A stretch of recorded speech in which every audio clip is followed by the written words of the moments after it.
Welcome to Day Tutorials. This video is going to be all about the Fieldset element, so let's get started. First, we're going to have our for. So the Fieldset element is used to divide the input into sections. So let's start with Fieldset. Next, we're going to have legend. And here, we're going to divide our input into two sections, mandatory and optional. Mandatory. Next, we're going to have three input texts. Let me copy this.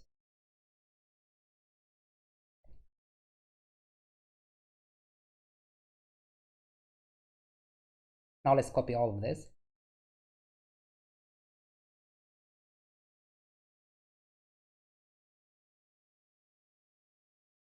Now let's change mandatory to optional. And now let's check the browser. Here we have our mandatory fields, and below it we have our optional fields. Thank you for watching. Don't forget to subscribe, and see you next time.